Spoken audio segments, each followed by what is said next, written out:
Good morning everyone. और हाय dusty में आप सभी का स्वागत है। हम खुदा के शुक्रगुजार हैं कि परमेश्वर ने हमें एक फिर मौका दिया कि हम खुदा के वचनों में खुदा को ढूंढ सकें, खुदा की मुक्ति को देख सकें और हर प्रॉब्लम के सोल्यूशन को जो है वो पा सकें। हम जो है वो गिनती की पुस्तक उसका 7वां अध्याय हम जो है पिछली बार पढ़े थे। और हम 1 से 48 आयत, आई थिंक 47 आयत तक जो है हमने पढ़ा था। और हमने देखा कि किस तरह से परमेश्वर के सामने, उसके निवास स्थान के सामने गोत्र बर्ग गोत्र जो है वो अपनी भेंट जो है वो परमेश्वर के पास लेकर आए। जो भेंट हम देखते हैं कि वो ही यू नो बलियां थी जो हम लेवावस्था उसके पहले अध्याय से 5वें अध्याय में देख रहे थे। और हर बलि जो है वो प्रभु यीशु मसीह को दिखा रही थी कि हमारे हर प्रॉब्लम की सोल्यूशन जो है वो प्रभु यीशु मसीह है। इनफैक्ट सभी ने एक जैसा जो है वो दान दिया है। तो इसका मतलब हम अपने जो जीवन हमारा जीवता बलिदान है, रोमियो उसका 12 उसके पहले अध्याय में, कि हमारा शरीर हम जीवता चढ़ाएं, खुदा को मन भावना और पवित्र चढ़ाएं, यही हमारी आत्मिक सेवा है। तो हर एक इंसान की जो रिस्पॉन्सिबिलिटी है अपने आप को भेंट चढ़ाने की, अपना इनकार करके प्रभु यीशु मसीह की क्रूस उठाकर उसके पीछे जाने और प्रतिरोज जाने की जो मनसा है, वो हम देखते हैं कि एक ही स्टैंडर्ड जो है खुदा ने जो है ठहराया है। आइए देखते हैं आज जो है हम 48 वर्स से 7वें दिन की जो है भेंट के बारे में जो है वो बातचीत करेंगे।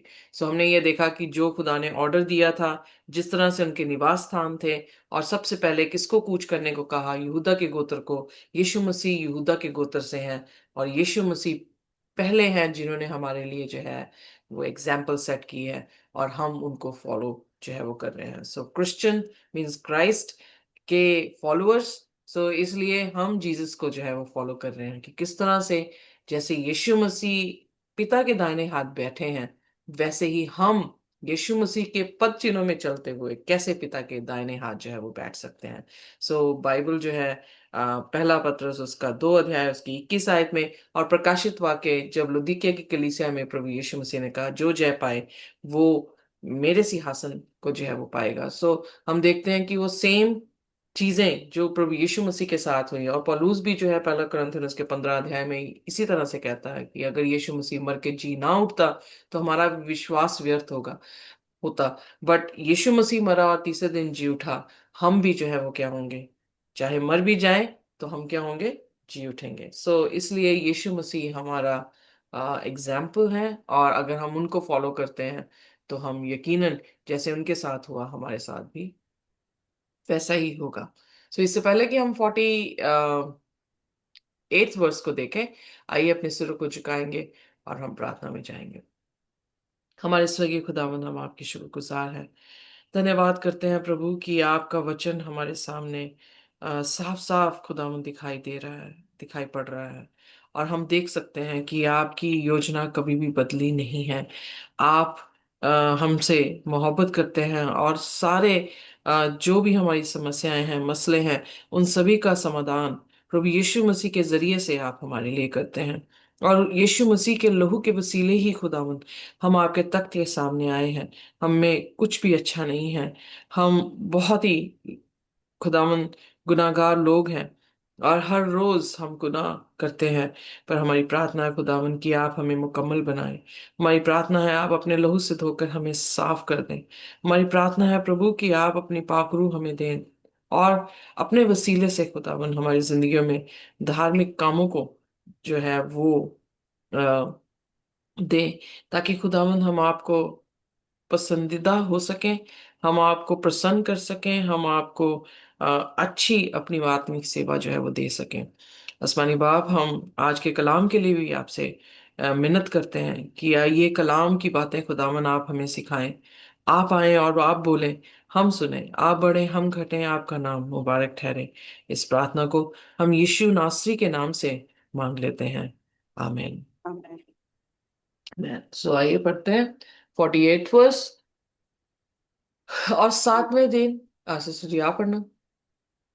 और 7वें दिन एप्रैमियों का प्रधान एमहूदा का पुत्र एलिशामा ये भेंट ले आया, अर्थात पवित्र स्थान वाले शकेल के हिसाब से 130 शकेल चांदी का कटोरा। ये दोनों अनबलि के लिए तेल से सने हुए और मैदे से भरे हुए थे। फिर धूप से भरा हुआ 10 शकेल सोने का एक धूपदान, होम बलि के लिए एक बछड़ा, एक मेंढा, 1 वर्ष का एक भेड़ी का बच्चा, पाप बलि के लिए एक बकरा, और मेल बलि के लिए 2 बैल और 5 मेंढे और 5 बकरे और 1 1 वर्ष के 5 भेड़ी के बच्चे। अम्मीहूदा के पुत्र एलिशामा की यही भेंट थी। सो हम देखते हैं कि सातवें दिन भी जो है वो भेंट बिल्कुल भी बदली नहीं है। वो भेंट जो उस गोत्र की है, उस गोत्र ने जो है इसी तरह से जो है वो खुदा के सामने भेंट दिया। सो हम यहाँ से भी जो है हमें देखने को मिलता है कि इफ्राइम के भी, जो कि हम चार जीवों को देख रहे हैं, यहूदा जीव जो कि बब्बर शेर की तरह दिखाई दे रहा है, और फिर उसके बाद रुबेन जो है वो एक इंसान की तरह दिखाई दे रहा है, और जो इफ्राइम था वो बोल्ड की तरह जो है वो दिखाई दे रहा है। Am I right, if I am not mistaken? या सो इस तरह से वो चार जीव जो प्रकाशित वाक्य में दिखाई दे रहे हैं या इजिकियल में दिखाई दे रहे हैं, वो खुदा के लोग हैं जो उसकी तरबियत में, उसके स्वरूप में दिखाई देंगे, बबर की शेर की तरह, और या फिर एक मनुष्य के मानिंद की हलीम इंसान। और जब हम बोल्ड को देखते हैं तो बहुत हार्ड वर्किंग है, बोल्ड होता है, और वो जो है एक फार्मर को उसके हल चलाने में और उसकी खेती बाड़ी में करने में जो है वो हेल्प करता है। क्योंकि अगर बोल ना हो तो किस तरह से जमीन सींची जा सकती है, और फिर उसके बाद किसान अपना बीज बोता है, और बीज जो है वो 100 गुना, 60 गुना, 70 गुना जो है वो फल जो है वो लेकर आता है। सो हम देखते हैं कि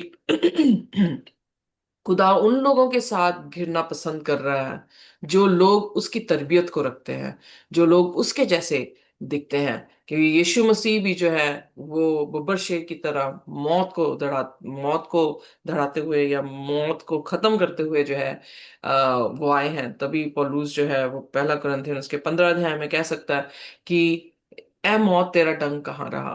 फिर हम देखते हैं कि खुदा यीशु मसीह इंसानी रूप लेकर आए, इतने हलीम हुए कि बाइबल में लिखा है कि वो खुदा होता हुआ भी, फिलिपियों उसके 2 अध्याय उसकी 5 से अगली आयतों में देखते हैं तो जब वो जिक्र करता है कि तुम्हारा मन भी प्रभु यीशु मसीह के समान हो, जैसे वो अपने आप को हलीम कर गया कि खुदा होता हुआ भी उसने खुदा के साथ होने की तुलना अपनी नहीं की। सो खुदा ने उसको जो है वो इज्जत दी, सबसे ज्यादा जो है वो इज्जत दी। सो इसलिए यीशु मसीह का ये स्वरूप है कि वो हलीम है, और हमें भी जो है वो हलीम होने की जरूरत है। फिर हम देखते हैं कि एक बोल्द की तरह प्रभु यीशु मसीह कितनी मेहनत कर रहे थे। सुबह लोगों के बीच में जो है वो प्रचार कर रहे थे, और रात में पूरी रात बैठे पिता से जो है वो बातें कर रहे हैं। सो उनका जो 3.5 साल की मिनिस्ट्री है उसमें हम देखते हैं कि उन्होंने रेस्ट नहीं किया, बल्कि वो खुदा की सेवा करने में काफी मसरूफ रहे हैं। 12 वर्ष में भी जब वो हैकल में रह गए और माँ बाप उनके आगे चले गए, तो वो वापस मुड़ के जब आते हैं अपने बेटे को देखते हैं, तो यीशु मसीह ने उनसे कहा I am in my father's business. So वो 12 वर्ष से ही अपने खुदा, अपने बाप की जो है काम को देख रेख करने के लिए जो है वो मसरूफ हो गए। सो कहने का अर्थ ये है कि परमेश्वर जो है वो हार्ड वर्किंग है। इसीलिए भजन लिखने वाला 121 में क्या कहता है, ना वो सोता है ना वो ऊँगता है। सो 2400 घंटे और 7 दिन हफ्ते के जो है खुदा क्या कर रहा है, हमारी पैरवी जो है वो कर रहा है। सो इसलिए यहाँ पर हम जब देखते हैं तो यहाँ पर ये देखने को मिलता है कि हमें भी वैसा ही जो है वो करना है। इनफैक्ट जब प्रभु यीशु मसीह ने अपने दासों का, जिनको तोड़े दिए थे, उनका जिक्र उस पैराबल में, उस दृष्टांत में जब करते हैं, तो उन्हीं को खुदा ने अपने साथ मेज पर रोटी खाने का हक दिया जिन्होंने मेहनत की थी। जिनको 5 दिया था उन्होंने 10 बनाए, जिन्होंने 2 दिया था उन्होंने 4 बनाए, पर जिसने को 1 दिया था उसने एक पे बिल्कुल मेहनत नहीं की। उसे जो है नावफादार सेवक कहकर जो है उसे दांत पीसने वाली जगह पे जो है वो फेंक दिया गया। सो खुदा भी चाहता है कि हम खुदा की तरह दृढ़ हों और कॉन्फिडेंस में हों, और दहाड़े शैतान को भगा दें। क्योंकि इसीलिए याकूब भी अपनी पत्रियों में कहता है कि you draw to God and God will draw to you. So हम खुदा के करीब आते हैं। और फिर उसने ये भी कहा कि जब तुम खुदा को सबमिट करते हो तो शैतान खुद ब खुद जो है वो क्या होता है, भाग जाता है। सो हमें भी वही तरबियत जो है वो लेके अपने साथ चलनी है, ताकि हम खुदा के लोग हों और खुदा हमारा परमेश्वर हो। वो हमारे मध्य में हो सके, जो कि प्रकाशित वाक्य 21 अध्याय उसकी 3 आयत से पढ़ते जब हम हैं तो वहां पर दिखाई देता है। सो इसलिए खुदा का स्वरूप लेना हमें दोबारा पड़ेगा, जो हमने खोया है बागी अदम में। So God is working on it. खुदा उसी पे जो है वो काम कर रहे हैं कि हम उसके स्वरूप में जो है वो ढल सके। आइए देखते हैं अब फिर आगे जो है 8वें दिन में क्या हुआ। और 8वें दिन में मनशोइयों का पुत्र प्रधान पदासूर का पुत्र गमलीएल ये भेंट ले आया, अर्थात पवित्र स्थान में शकेल के हिसाब से 103 शकेल चांदी का एक परात और 7 शकेल चांदी का एक कटोरा। ये दोनों अनबली के लिए तेल से सने हुए और मैदे से भरे हुए थे। फिर धूप से भरा हुआ 10 शकेल सोने का एक धूपदान, होम बलि के लिए एक बड़ा बछड़ा और मेंढा, और 1 वर्ष का एक भेड़ी का बच्चा, पाप बलि के लिए एक बकरा, और मेल बलि के लिए 2 बैल, 5 मेंढे, 5 बकरे, 1 1 वर्ष के 5 भेड़ी के बच्चे। पदासूर के पुत्र गमेल की यही भेंट थी।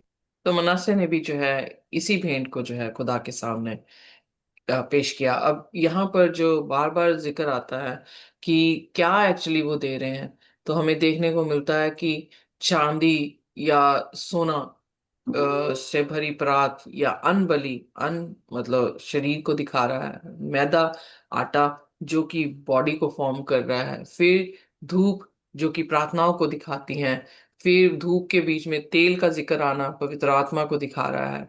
सो बछड़ा प्रभु यीशु मसीह, मेढ़ा। सो हम अगर इसको ऑलरेडी स्प्लिट कर चुके हैं यानी समझ चुके हैं इन बलियों को, पर फिर भी हम देख रहे हैं कि सेम ही चीजें हैं जो आज हमें न्यू टेस्टामेंट चर्च को जो है वो करनी है। किस तरह से अपने शरीर को पवित्र रखना है, क्योंकि ये शरीर परमेश्वर का मंदिर है और इसमें पवित्र आत्मा जो है वो वास करता है। किस प्रकार से प्रभु यीशु मसीह अपने पापों का पश्चाताप करके, अपने पापों से मुड़कर, यीशु मसीह के लहू से धोकर, यीशु मसीह की कुर्बानी को कबूल करके हम जो है वो जीवन को पा सकते हैं। क्योंकि बिना लहू बहाए किसी का कफारा जो है वो नहीं है। सो एग्जैक्टली वही चीज वो अपनी ऑफरिंग में खुदा को दे रहे हैं, जो आज हमें भी देनी है। और हमें भी जो है इसी तरह से जो है वो कहा गया है। सो इसलिए 12 गोत्रों ने यही जो है हर दिन खुदा के सामने जो है अपनी भेंट को चढ़ाया है। और आगे देखते हैं 60वां वचन।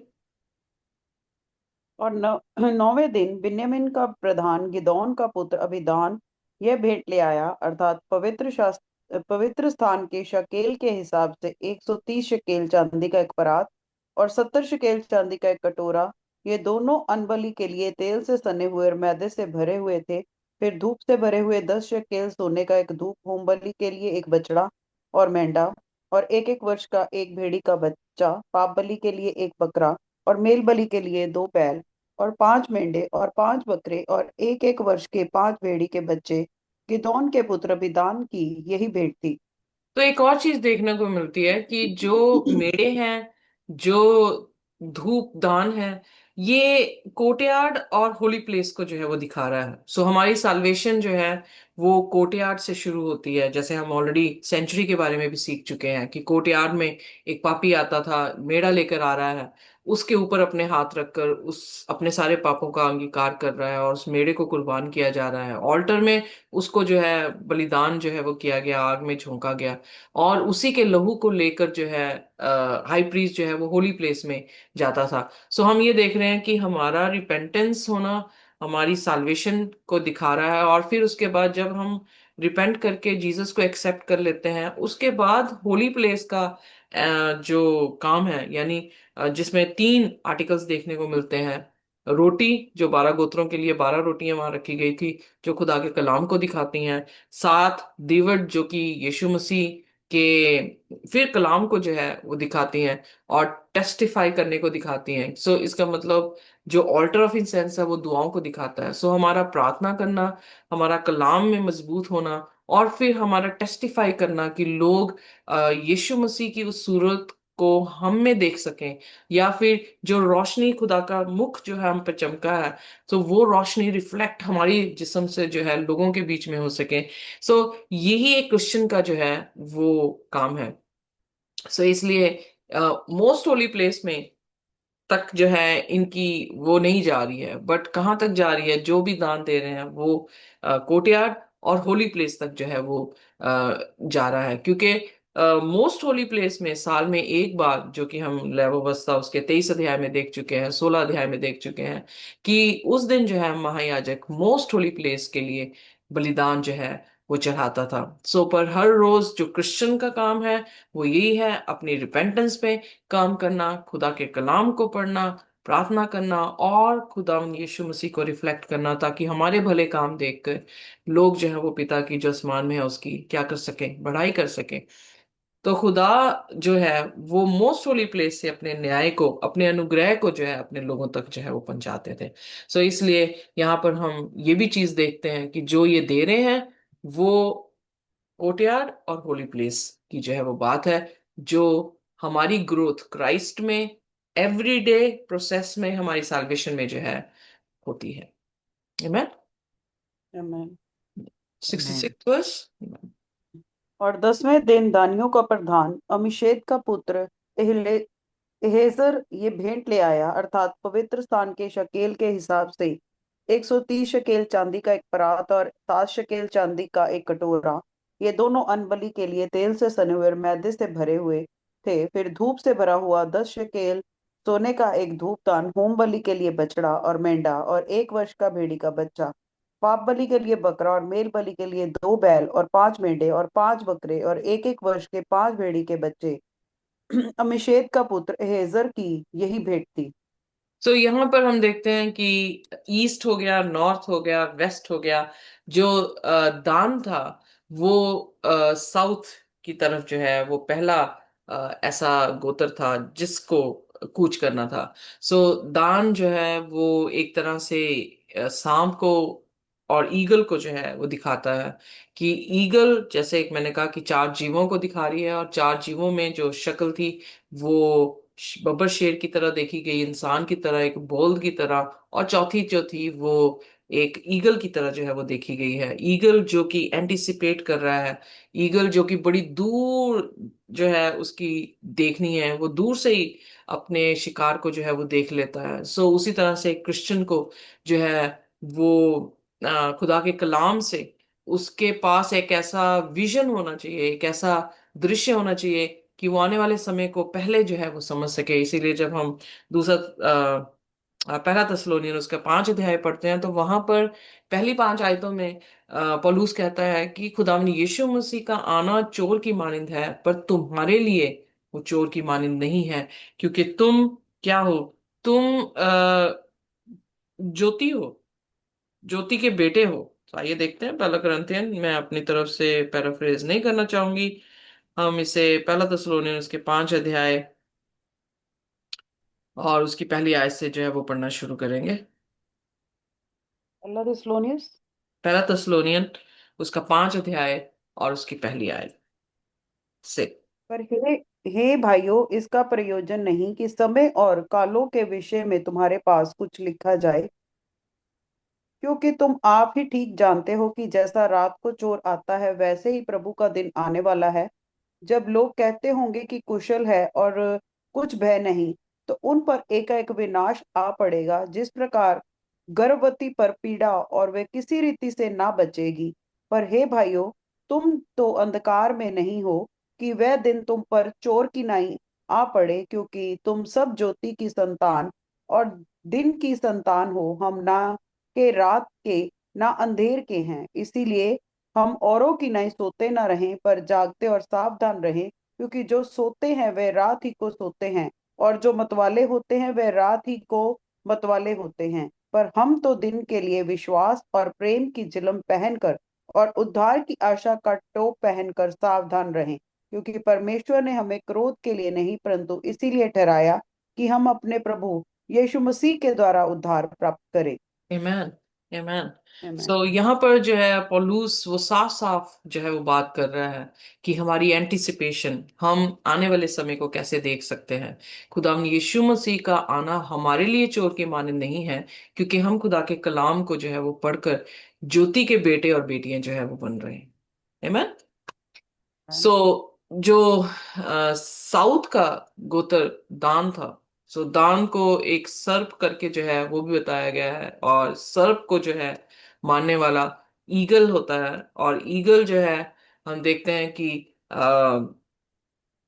उसकी जो देखने की है इंफ्रारेड लाइट जो है, विजिबिलिटी उसके प्रति जो है ईगल की बहुत ज्यादा है, कि अगर बाई चांस कोई उसका शिकारी जो है उसने वहां से गुजरा भी है और उसने वहां पर जो है यूरिन पास करके गुजरा है, तो उसकी आंखें इतनी तेज हैं कि वो उस चीज को भी देख लेता है। सो हम तो नेचुरल लाइट को देख रहे हैं, वो इंफ्रारेड लाइट को भी जो है वो देख सकता है। सो यहाँ पर जो है हम खुदा की उस तरबियत को देखते हैं, जो यीशु मसीह ने कहा कि मैं अंत को शुरुआत से देख लेता हूँ। So that is a power of an eagle. वो जो है ईगल को, ईगल वो चीज जो है वो रिप्रेजेंट करती है। Amen? आमेन। तो उसे भी जो है वो क्या देना है, सेम ही ऑफरिंग जो है वो देनी है, सेम ही अपनी जो है आत्मिक सेवा जो है खुदा के सामने रखनी है। आइए देखते हैं 72 वर्ष। हाँ। और 11वें दिन अशेरियों का प्रधान एक्रोन का पुत्र एगेल ये भेंट ले आए, अर्थात पवित्र स्थान के शकेल के हिसाब से 130 शकेल चांदी का परात और 70 शकेल चांदी का कटोरा। ये दोनों अनबली के लिए तेल से सने हुए और मैदे से भरे हुए थे। फिर धूप से भरा हुआ 10 शकेल सोने का धूपदान, होम बलि के लिए एक बछड़ा और एक मेंढा और 1 वर्ष का एक भेड़ी का बच्चा, पाप बलि के लिए बकरा और मेल बलि के लिए 2 बैल और 5 मेंढे और 5 बकरे और 1 1 वर्ष के 5 भेड़ी के बच्चे। एक्रोन के पुत्र पेगेल की यही भेंट थी। पढ़ते रहें क्योंकि सेम ही है सिस्टर। और 12वें दिन नप्तालियों का प्रधान एनान का पुत्र हेरा ये भेंट ले आया, अर्थात पवित्र स्थान के शकेल के हिसाब से 103 शकेल चांदी का परात और 70 शकेल चांदी का कटोरा। ये दोनों अनबली के लिए तेल से सने हुए और मैदे से भरे हुए थे। फिर धूप से भरा हुआ 10 शकेल सोने का धूपदान, होम बलि के लिए एक बछड़ा और मेंढा और 1 वर्ष का एक भेड़ी का बच्चा, पाप बलि के लिए एक बकरा और मेल बलि के लिए 2 बैल और 5 मेंढे और 5 बकरे और 1 1 वर्ष के 5 भेड़ी के बच्चे। एनान के पुत्र अहेर की यही भेंट थी। हम्म। आगे। वैदिक अभिषेक के समय इज़राइल के प्रधानों की ओर से उसके संस्कार की भेंट यही हुई, अर्थात चांदी के 12 परात, चांदी के 12 कटोरे और सोने का एक धूपदान और 1 1 चांदी का परात 130 शकेल का और 1 1 चांदी का कटोरा 70 शकेल का था। और परम पवित्र स्थान के शकेल के हिसाब से ये सब चांदी के पात्र 2400 शकेल के थे। फिर धूप से भरे हुए सोने के 12 धूपदान, जो पवित्र स्थान के शकेल के हिसाब से 10 शकेल के थे, ये वे सब धूपदान 120 शकेल सोने के थे। फिर होम बलि के लिए सब मिलाकर 12 बछड़े, 12 मेंढे और 1 1 वर्ष के 12 भेड़ी के बच्चे, अपने अपने अन्न बलि सहित। फिर पाप बलि के सब बकरे 12 थे। और मेल बलि के लिए सब मिलाकर 24 बैल और 60 मेंढे और 60 बकरे और 1 1 वर्ष के 60 भेड़ी के बच्चे थे। वेदी के अभिषेक होने के बाद उनके संस्कार की भेंट यही हुई। और जब मूसा यहोवा से बातें करने को मिलाप वाले तंबू में गया, तब उसने प्रायश्चित के ढक्कन पर से, जो साक्षी पत्र के संदूक के ऊपर था, दोनों कबूरों के मध्य में से उसकी आवाज सुनी कि उनसे बातें कर रहा था, और उसने उनसे बातें की। तो यहाँ पर हम देखते हैं कि जब हम उन भेंटों को, यहाँ पे ज्यादातर आप अंक देख रहे हैं 12 12 12।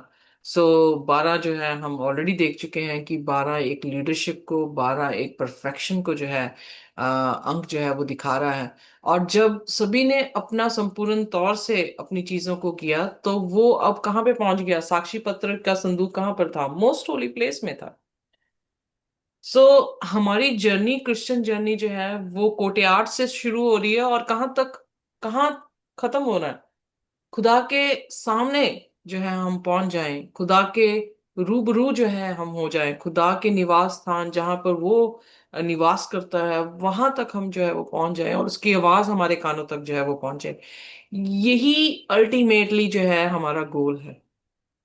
इब्राहिम का भी गोल क्या था? उसकी आंखें जो है स्वर्गीय घरों पर जो है वो लगी हुई थी। वो बेशक टेंट में रह रहा है, इब्रानियों उसके 12 अध्याय में इसका जिक्र आया है। सो हमारी भी आंखें किस में हैं? खुदा यीशु मसीह पर। और आज भी खुदा की मोस्ट होली प्लेस तक हम जो है वो पहुंचते हैं जब हम अपनी जर्नी, अपनी दुआओं में अपनी जर्नी स्टार्ट करते हैं। अपनी जर्नी की हम अपने खुदा की तरफ नजर करते हुए, उसकी बढ़ाई को देखते हुए, उसके रहमत को देखते हुए, अपने पापों को, अपने आप को पापी देखते हैं और खुदा के सामने आते हैं कि खुदा मुझ में कुछ भी अच्छा नहीं है। और फिर उसके बाद हम खुदा के कलाम में अपने आप को ग्राउंड कर रहे हैं कि खुदा किस तरह से है, किस तरह से हमारी दुआओं को जो है वो सुन सकता है और ग्रैंड कर सकता है। बहुत सारे नौजवान जो है इस बात में कंफ्यूज रहते हैं कि उनकी दुआएं कई बार सुन सुन जाती हैं, कई बार नहीं सुनती हैं। पर कुछ ऐसे हैं कि वो कहते हैं कि खुदा ने हमेशा मेरी दुआ को सुना है। हमने क्या मांगा है ये मैटर करता है। क्या वो जो हमने मांगा था वो खुदा को पसंदीदा था या नहीं था, या हमारे लिए वो बेनिफिशियल था या नहीं था। इसलिए खुदा जो है वो चीजों को कई बार नहीं सुनता है। बट हम देख रहे हैं कि जब वो खुदा की रजा के अनुसार अपनी भेंटों को लेकर आए, इसीलिए यूहन्ना की पत्री में इस तरह से लिखा गया है कि हमारी प्रार्थनाएं खुदा सुनता है जब हम उसकी रजा के अनुसार जो है वो मांगते हैं। सो उसकी रजा खुदा के कलाम से हमें पता लगती है। सो हम ये देख रहे हैं कि जब उन्होंने खुदा की रजा के अनुसार सब कुछ किया, उन्होंने खुदा की आवाज को देखा। मूसा जो है वो साक्षी पत्र के संदूक में ऊपर जो दो कुरूब हैं, सो मोस्ट होली प्लेस के बारे में ये दृश्य जो है वो देखने को मिल रहा है कि arc of covenant most holy place में था। वहां पर पहुंच गया और वहां से उसने यहोवा की बातों को सुना। हम भी आज जब खुदा के सामने हलीम होते हैं, खुदा के वचन में जब हम जाते हैं, जब अपने आप को पवित्र करने की मनसा जो है वो रखते हैं, खुदा से कहते हैं कि हमें पवित्र कर, अपने कलाम की बातें हमसे सुना, तो अपने कलाम से वो हमारे साथ भी क्या करता है? बातें करता है। So it is a everyday journey. और होलसम हमारा जो अल्टीमेट गोल है वो भी यही गोल है। वो जर्नी में ही ये सारी चीजें आ रही हैं कि अल्टीमेट गोल ये है कि हम बिल्कुल रूबरू खुदा से जो है वो बातें करेंगे। कलाम खुदावंद है और कलाम भी हमसे बात कर रहा है आज के टाइम पे। आज हम उसको एक एज अ पर्सन जो है वो नहीं देख पा रहे, पर उसकी बातों से उसको ग्रहण कर रहे हैं। पर एक दिन ऐसा आएगा जब एज अ पर्सन हम उसे रूबरू जो है वो देख लेंगे। सो खुदा हमें आशीष और बरकत दे और यही कुवत दे ताकि हम खुदा के साथ लिपटे रहें, उसके साथ उसके उसको उसको थामे रहें, ताकि वो हमसे बात इसी तरह से हर रोज करता रहे और एक दिन वो रूबरू हमें मिले। दूर बैठे हुए दो प्रेमी खतों के जरिए से, टेलीफोन के जरिए से जो है वो बात करते हैं, पर उन बातों में उनका प्यार जो है वो बढ़ता रहता है और इसी उम्मीद में बढ़ता रहता है कि एक दिन हम रूबरू जो है देखेंगे। और जिस दिन वो रूबरू देखते हैं उसका बयान कोई नहीं कर सकता। सो हम भी वही प्रेमी हैं, खुदा के प्रेमी हैं, कि आज हम उसके कलाम से, उसकी आवाज से ही उसे प्यार कर रहे हैं, पर एक दिन उसे देखने की जो हमारी आशा है उसे देखेंगे। और उस दिन हमारी खुशी का कोई भी ठिकाना जो है वो नहीं होगा। सो आइए हम दुआ करें, खुदा से मांगे कि खुदा हमें ऐसी कुव्वत दे कि हम तेरी इमेज में अपने आप को फॉर्म करते रहें और तेरी आवाज को तेरे कलाम से सुनते रहें, एक दिन रूबरू भी देखकर उस खुशी को ले सके जो खुशी आपने हमारे लिए रखी है। कोई भी जन जो है वो प्रार्थना कर सकता है। आइए अपने सिरों को झुकाएंगे और प्रार्थना में जाएंगे। Hallelujah, hallelujah, hallelujah. धन्यवाद, धन्यवाद, धन्यवाद है मेरे महान स्मर्थी प्रभु यीशु, ਜ਼ਮੀਨ ਅਸਮਾਨ ਦੇ ਖਾਲਿਕ ਔਰ ਮਾਲਿਕ ਮੇਰੇ ਪਿਤਾ। ਅਸੀਂ ਤੁਹਾਡਾ ਧੰਨਵਾਦ ਕਰਦੇ ਹਾਂ ਸੁੰਦਰ ਦਿਨ ਦੇ ਲਈ ਪਰਮੇਸ਼ਵਰ, ਅਸੀਂ ਜਿਹਦੇ ਚ ਆਨੰਦਿਤ ਔਰ ਮਗਨ ਹਾਂ ਪਰਮੇਸ਼ਵਰ। ਇਹ ਤੇਰੀ ਦਇਆ, ਤੇਰਾ ਰਹਿਮ ਹੈ ਮੇਰੇ ਪਿਤਾ। ਪਰਮੇਸ਼ਵਰ, ਅੱਜ ਦੀ ਰੋਟੀ ਦੇ ਲਈ ਪਰਮੇਸ਼ਵਰ ਅਸੀਂ ਤੁਹਾਡਾ ਧੰਨਵਾਦ ਕਰਦੇ ਹਾਂ, ਆਪਣੇ ਵਚਨਾਂ ਦੇ ਪ੍ਰਕਾਸ਼ਨ ਦੇ ਲਈ। ਰਾਹ, ਸੱਤਿਆ, ਜ਼ਿੰਦਗੀ ਔਰ ਮੈਂ ਹੀ ਹਾਂ ਪਰਮੇਸ਼ਵਰ, ਤੁਸੀਂ ਇਹ ਬੋਲਿਆ ਹੈ ਪਰਮੇਸ਼ਵਰ। ਅਸੀਂ ਇਸ ਦੇ ਬਿਨਾਂ ਅਸੀਂ ਕੁਝ ਵੀ ਨਹੀਂ ਹਾਂ ਪਰਮੇਸ਼ਵਰ। ਸੱਚ ਇਹ ਵਚਨ ਪਰਮੇਸ਼ਵਰ ਸਾਡੇ ਪੈਰਾਂ ਦੇ ਲਈ ਰੋਸ਼ਨੀ ਨੇ ਮੇਰੇ ਪਿਤਾ, ਜਿਨ੍ਹਾਂ ਦੇ ਉੱਤੇ ਚੱਲ ਕੇ ਅਸੀਂ ਆਪਣਾ ਜੀਵਨ ਨੂੰ ਪ੍ਰਭੂ ਦੇਖ ਪਾਉਂਦੇ ਹਾਂ। ਪਰ ਆਪਣੇ ਪਾਪਾਂ ਦਾ ਪ੍ਰਭੂ ਜੀ ਸਾਨੂੰ ਪਤਾ ਲੱਗਦਾ ਹੈ ਪ੍ਰਭੂ, ਅਸੀਂ ਇਸ ਦੇ ਵਿੱਚ ਵੀ ਜਦੋਂ ਜੀ ਰਹੇ ਸੀ ਪਰਮੇਸ਼ਵਰ, ਇਹ ਸਾਡੇ ਲਈ ਆਮ ਸੀ। ਪਰ ਪ੍ਰਭੂ, ਜਦ ਅਸੀਂ ਤੇਰੇ ਵਿੱਚ ਆਏ ਤਾਂ ਪ੍ਰਭੂ ਇਹ ਪ੍ਰਕਾਸ਼ਨ ਸਾਨੂੰ ਮਿਲਿਆ ਕਿ ਅਸੀਂ ਕਿੰਨੇ ਪਾਪੀ ਹਾਂ ਪਰਮੇਸ਼ਵਰ। ਅਸੀਂ ਆਪਣੇ ਆਪ ਨੂੰ ਤੁਹਾਡੇ ਹੱਥਾਂ ਵਿੱਚ ਦਿੰਦੇ ਹਾਂ, ਆਪਣੇ ਮਨ ਸੋਚਾਂ ਨੂੰ ਪਰਮੇਸ਼ਵਰ ਤੁਹਾਡੇ ਹੱਥਾਂ ਵਿੱਚ ਦਿੰਦੇ ਹਾਂ। ਤੂੰ ਹੀ ਸਭ ਕੁਝ ਕਰਨ ਦੀ ਤਾਕਤ ਰੱਖਦਾ ਹੈ, ਤੂੰ ਹੀ ਸਭ ਬਦਲਣ ਦੀ ਤਾਕਤ ਰੱਖਦਾ ਹੈ ਮੇਰੇ ਪਿਤਾ। ਪ੍ਰਭੂ, ਸਾਡੇ 'ਚ ਕੋਈ ਯੋਗਿਅਤਾ ਨਹੀਂ ਹੈ ਪਰਮੇਸ਼ਵਰ, ਆਪਣੇ ਵਚਨਾਂ ਦੇ ਗਹਿਰੇ ਪ੍ਰਕਾਸ਼ਨ ਦੇ ਨਾਲ ਸਾਨੂੰ ਧੋ ਕੇ ਸਾਫ਼ ਕਰ, ਔਰ ਵਚਨ ਸਾਡੀ ਜ਼ਿੰਦਗੀ ਵਿੱਚ ਕੰਮ ਕਰਨ ਔਰ ਬਹੁਤ ਸਾਰਾ ਫਲ ਲੈ ਕੇ ਆਉਣ। ਇਸ ਪ੍ਰਾਰਥਨਾ ਨੂੰ ਮੰਗਦੇ ਹਾਂ ਪਿਆਰੇ ਬੇਟੇ ਖੁਦਾਵੰਦ यीशु मसीह ਦੇ सामर्थी नाम ਦੇ ਵਿੱਚ, आमीन। खुदा की शांति और उसका अनुग्रह हमारे साथ जब तक प्रभु यीशु मसीह को हम रूबरू ना देख लें, इसी तरह से बना रहे। आमीन। आमीन। आमीन।